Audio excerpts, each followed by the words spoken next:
নেতা কমিউনিটি থেকে বানায় নিয়ে আসতে হয়। যারা এতটুকু সমালোচনা নিতে পারে না তারা আবার দেশের নেতা হইতে চায়। পাড়ায় পাড়ায় মহল্লায় মহল্লায় এখনও মদের দোকান হয় নাই, এটা তো শুকরিয়া আদায় করা দরকার হুজুরদের। হুজুর কেন দরকার? হুজুর দরকার তো দ্বিমত শেখানোর জন্য। আল্লাহ রসুল কেন দরকার ছিল? আল্লাহ চাইলে মুসা আলাইহিস সালামের মতো তখন ওহীটা কীভাবে নাজিল হয়েছে? পাহাড়ের উপর নাজিল হয়েছে না? আল্লাহ তাআলা তাহলে মুসা আলাইহিস সালামের মতো করে দিলেই তো পারতেন। হেরা গুহায় অথবা এই কাবা শরীফের ওখানে গিয়ে একটা সূরা নাজিল হয়ে যায়, কাগজে মরুভূমির উপর লেখা থাকতো, মানুষজন গিয়ে ওখান থেকে পয়রা টোকায় নিত। মানুষ পাঠাইতে হয়েছে কেন? রসুলকে দিতে হয়েছে কেন? সাহাবী কেন বলা হয়? সোহবত কেন লাগে? অথচ আমাদের ওলামায়ে কেরামদের সোহবতে আমরা কেউ ইমপ্রেসড হই না। হ্যাঁ, সেরকম একটা অসাধারণ মানুষ, এরকম মানুষ ছিলেন, হয় না তো? তাদের কথাবার্তা আচার আচরণ পরিবর্তন করতে হবে, তাদেরকে জনবান্ধব হইতে হবে। এটা বলার পরে দেখবেন আজকে আমাদের কয় মাদ্রাসার ওলামায়ে কেরাম আমারে মোটামুটি খায়া দেবে, মুক্তাদের কাছাকাছি নিয়ে যাবে। ন্যূনতম কোনো বিষয় দ্বিমত তারা অ্যালাউ করে না। আমি মাঝখানে শিক্ষা ব্যবস্থা নিয়ে মাদ্রাসা নিয়ে একটা এক্সাম্পলস, মূল আলোচনাও ছিল না, সেইটা নিয়ে দেখলাম যে আপনার মতো একটা জাহেল লোক এই বিষয় নিয়ে কথা বলার সাহস কোথায় হয়? বুখারী শরীফ নিয়ে আপনি কথা বলতেছেন, একটা জাহেল লোক, জিন্স পরা, গাড়ি ছোট, পাঞ্জাবি জুব্বা পরে না, টুপি পরে না, কোনো নামাজে আমি দেখি না এসে টুপি পরে, মানে মন্তব্যে ছুঁয়ে গেছে আর কি। অথচ তাদের জন্য বলছি কথাগুলো।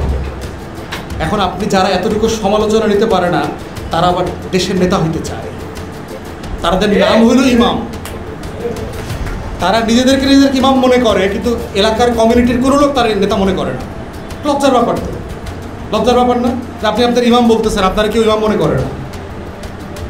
তাহলে আল্লাহ তাআলা আপনাকে যেখানে দিতে চাইছেন, যেখানে নিতে চান, আপনি সেখানে যেতে চান না, তো আল্লাহ তাআলা আপনাকে নেতা বানায়, আল্লাহ টাকা পড়ছে। নেতা তো আপনার নিজ দায়িত্বে নেতা হইতে হইব তো। হিলফুল ফুজুল আল্লাহ রসুল নিজ দায়িত্বে করছেন না?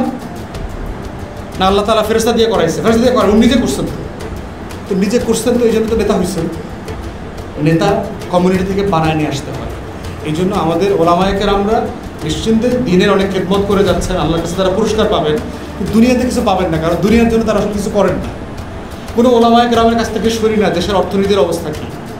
কোনো ওলামায়ে কেরাম শুনছেন দেশ নিয়ে একটা বক্তব্য আছে, গণ অভ্যুত্থান নিয়ে দুইটা রাজনৈতিক বক্তব্য আছে ওলামায়ে কেরামের। সবাইকে শুধু বুখারী নিয়ে কথা বলতে হবে? বুখারী নিয়ে কথা বলার লোক আর নাই। আর আমরা জিন্স পরি বলে আমরা বুখারী নিয়ে কথা বলতে পারবো না? ইমাম হাজার আসকালানির বই তো আমি পড়ছি, বিদায়া নেহায়ার ব্যাপারে তো আমারও তো ইজাজা আছে, আমারও অনেকগুলো কিতাবের উপর ইজাজা আছে, আমি তো ইজাজা পয়সা খাই না।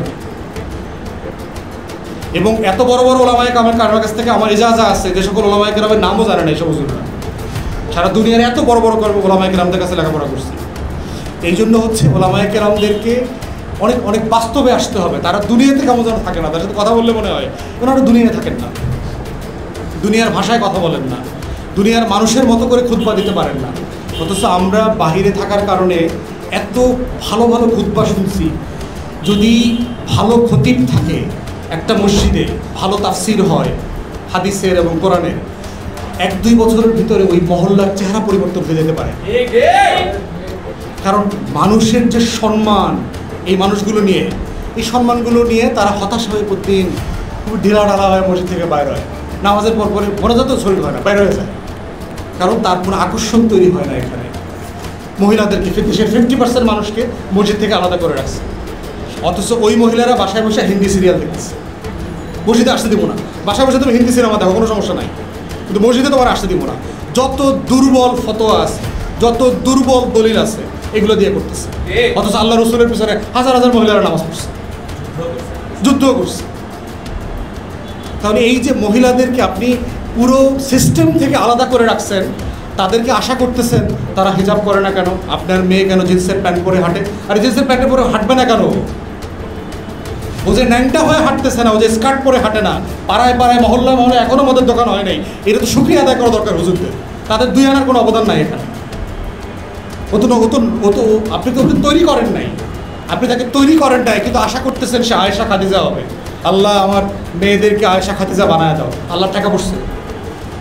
আপনার কোনো কিছু করতে হবে না, খালি এমনি এমনি জন্মায়া আয়েশা আর খাদিজা হয়ে যাবে, তাহলে তার যুদ্ধ করা লাগতো না মুসলমানদের, আল্লাহ রসুলকে আহত হওয়া লাগতো না, হাজার হাজার সাহাবীদেরকে জীবন দেওয়া লাগতো না।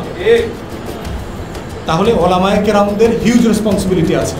এবং 24-এর গণ অভ্যুত্থানকে নিয়ে তাদের কাজ এবং দায়িত্ব আরও বেশি, কারণ ওনারাই হচ্ছেন শিকারের প্রথম ধাপের আছেন। ওলামায়ে কেরামরা যদি মাথায় না নেন, তারা কিন্তু বন্দুকের প্রথম গুলিটাতে ওনাদের নামের তালিকা আছে, ওনাদেরকে মাথায় রাখতে হবে এটা।